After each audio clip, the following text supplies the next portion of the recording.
As a realtor, we're always being asked by our sellers, what's the feedback? What are the buyers saying? And I'm going to share a story with you that might give you some new perspective as to why some buyers' agents are no longer going to be sharing this. So, agent was out showing their client several homes, and they showed a particular home that the buyer said they weren't interested in, that they felt that the home was overpriced and in poor condition. Well, the agent decided that they were going to share that information with the listing agent and then therefore the seller, and they moved on. Well, time passes and that buyer still can't find anything and decides that they're going to write an offer on that house, but they're going to write it for under asking.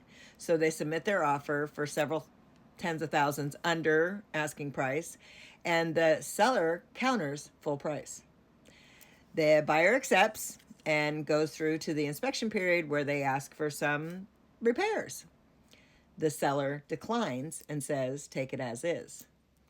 Well, the buyer comes to find out that the reason that the seller has become so difficult was because of the negative feedback that was originally shared on their first showing. The buyer sued their agent and won. So, they felt that it was a violation of their fiduciary duties for sharing confidential information that of what their opinion was of the house, that they were unaware that that would be shared with the seller.